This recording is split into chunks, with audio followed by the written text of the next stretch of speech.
Bismillahirrahmanirrahim. Assalamualaikum warahmatullahi wabarakatuh. Alhamdulillah. Alhamdulillahilladzi arsala rasulahu bil huda wa dinil haqq liyudhhirahu 'alad dini kullih wa kafa billahi syahida.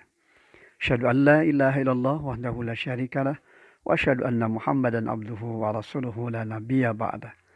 Allahumma shalli wa sallim ala Muhammad wa ala alihi wa sahbihi ajmain. Amma ba'd. Pendengar AC, setiap manusia memiliki target di dalam menjalani hidup dan kehidupannya pada puncak kesuksesan, puncak kemenangan, keberuntungan, dan terhindar dirinya dari segala bentuk kekalahan, kegagalan, bahkan kerugian. Oleh karena itu berbagai cara dan upaya terus ditempuh untuk dapat meraih apa yang menjadi harapan dan apa yang menjadi tujuan di dalam kehidupannya. Ada yang menempuhnya dengan jalan lurus, namun tak sedikit pula ada yang menempuhnya dengan jalan yang buruk. Dalam kenyataannya, ada yang berhasil meraih keberuntungan, namun ada pula yang ternyata justru kandas bahkan gagal menemukan keberuntungan. Yang ada malah kemudian berhadapan dengan kerugian di dalam kehidupannya. Ada ungkapan bahagia menyelimuti mereka yang berhasil mewujudkan harapan-harapannya. Namun ada pula ungkapan kekecewaan bagi mereka yang kandas bahkan gagal menjalani apa yang menjadi harapan-harapannya itu. Lantas siapa yang kemudian masuk dalam kategori manusia yang merugi kalau kemudian kita baca dalam Al-Quran? Maka kita temukan di dalam Al-Quran surat Al-Kahfi di ayat ke-103 hingga ayat ke-106. Allah SWT berfirman, A'udzubillahi minasyaitonirrajim. Qul hal nunabbi'ukum bil akhsarina a'mala. Katakanlah, apakah perlu kami beritahukan kepadamu tentang orang yang paling rugi perbuatannya? Alladzina dalla sa'yuhum fil hayati dunya wa hum yahsanuna annahum yuhsinuna sun'a. Yaitu orang yang sia-sia perbuatannya dalam kehidupan dunia sedangkan mereka mengira telah berbuat sebaik-baiknya. Ulaika alladzina kafaru bi ayati rabbihim wa liqa'ih fahabitat a'maluhum fala nuqimu lahum yaumal qiyamati wazna. Mereka itu adalah orang yang mengingkari ayat-ayat Tuhan mereka dan tidak percaya terhadap pertemuan dengannya. Maka sia-sialah amal mereka dan kami tidak memberikan penimbangan terhadap amal mereka pada hari kiamat. Pendengar AC, Allah memberikan bimbingan, Allah senantiasa memberikan arahan tentang siapa yang merugi dengan maksud dan tujuan yang mulia. Yakni agar kita tidak termasuk di antara mereka yang merugi. Ketika Allah menjelaskan tentang siapa yang merugi, hakikatnya Allah menghendaki agar kita tidak masuk dalam kategori orang-orang yang mendapatkan kerugian. Maka kata kuncinya adalah tunduk, patuh dan taat menjalankan aturan Allah SWT. Siapa mereka yang merugi?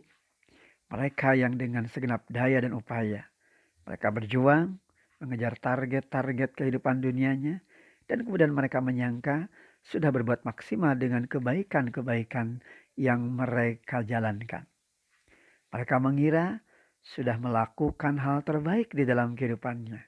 Padahal dalam pandangan Allah justru mereka telah melakukan keburukan sangat jauh dari kebaikan, dari apa yang selama ini mereka perkirakan. Merasa dirinya sudah melakukan langkah-langkah terbaik dalam hidup. Namun sebenarnya justru mereka telah melakukan langkah perbuatan yang keliru, bahkan tercela, hina dalam pandang Allah SWT. Wa na'udzubillah min dzalik. Lantas timbul pertanyaan dalam diri kita. Mengapa mereka merugi? Bukankah mereka sudah melakukan kebaikan? Bukankah mereka termasuk orang-orang yang selama ini menjadi sponsor dalam kebaikan? Jawabannya tentu saja adalah mereka masuk kategori orang yang rugi karena mereka mengingkari ayat-ayat Allah. Mereka menolak, bahkan tidak percaya akan pertemuan dengan Allah. Mereka yang telah menjadikan ayat-ayat Allah dan Rasul-Nya sebagai bahan permainan, sebagai bahan canda tawa, bahkan sebagai bahan olok-olok. Maka tentu bagi mereka ada sanksi dari perbuatan mereka. Dimasukkannya mereka ke dalam neraka jahanam karena keingkaran mereka sebagai pertanda bahwa mereka berada di dalam kehinaan dan kerugian. Pendengar AC, Allah tidak mempedulikan mereka di hari kiamat. bahkan dibiarkan berada dalam kebinasaan sebagai akibat dari ulah perbuatan mereka sendiri. Artinya Allah tidak pernah zolim, tapi merekalah yang menzolimi diri mereka sendiri. Mereka terus larut di dalam kehidupan dosa dan kemaksiatan mereka dan kejahatan demi kejahatan yang mereka perbuat. Lantas kemudian mereka celaka. Maka tentu kecelakaan mereka bukan karena kezaliman Allah, tapi lebih kepada akibat perbuatan yang mereka lakukan. Allah tidak melakukan penimbangan atas perbuatan yang mereka sangka sebagai kebaikan bahkan. Karena hakikatnya apa yang mereka kerjakan dari kebaikan-kebaikan itu justru merupakan gambaran dari keburukan, bahkan kesatan. Di antara bentuk pengingkaran atas ayat-ayat Allah itu adalah tatkala Allah SWT berikan aturan hidup yang akan membawanya pada kemuliaan hidup, justru mereka malah berpaling. Dan apa yang mereka lakukan adalah jalan kehinaan. Allah tetapkan hukum dengan maksud dan tujuan yang benar.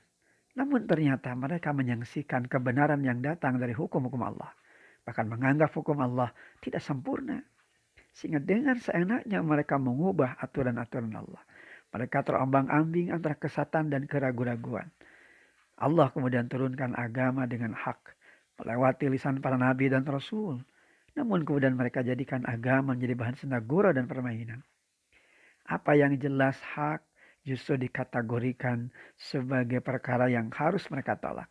Sedangkan kebatilan dan kemungkaran justru malah itulah yang mereka pertahankan dan kemudian mereka jadikan sebagai pondasi dalam kehidupan sampai mati-matian. Apa yang Allah haramkan justru mereka langgar, justru mereka halalkan. Oleh karena itu, kembali kepada surat Al-Kahfi di ayat ke-103 hingga 106 tadi. Sejatinya sebagai seorang muslim, kita senantiasa dibimbing dan diarahkan oleh Allah SWT. Bagaimana menjadikan ayat demi ayat yang kita baca. Bukan sekedar dibaca, bukan sekedar didengar, bukan sekedar dijadikan sebagai bahan untuk sekedar menenangkan batin kita. Namun bagaimana bisa mengubah karakter hidup dan kehidupan kita. Agar secara pribadi kita senantiasa mawas diri dalam melangkah. Tidak terjebak pada pola hidup yang kemudian melanggar ketentuan-ketentuan Allah. Karena sungguh beruntung bagi mereka yang benar-benar akan membaca ayat-ayat Allah dan kemudian menghadirkan Al-Quran sebagai petunjuk dalam kehidupan mereka. Menghadirkannya sebagai pedoman, bahkan menghadirkannya sebagai jalan cahaya dalam kehidupan. Namun sungguh sangat hina, bahkan binasa bagi mereka-mereka yang keluar dari apa yang dikehendaki oleh Allah SWT. Sebab tatkala mereka melanggar aturan-aturan Allah, disitulah sungguhnya mereka berada dalam kerugian, kehinaan dan kebinasaan. Boleh jadi mereka mengatakan apa yang mereka lakukan adalah kebaikan. Namun ternyata di sisi Allah itu adalah keburukan. Dan inilah sesungguhnya jalan yang pada akhirnya hanya menjadikan kerugian bagi diri mereka. Dan pada akhirnya mereka tidak mendapatkan apa yang diharapkan di dalam kehidupan mereka. Mudah-mudahan kita termasuk orang-orang yang taat dan patuh menjalankan aturan Allah. Dan kita bebas dari segala bentuk pengingkaran kepada hukum-hukum Allah SWT. Kita jadikan hidup dan kehidupan kita sebagai pondasi untuk menghadirkan keberuntungan hidup di dunia maupun di akhirat.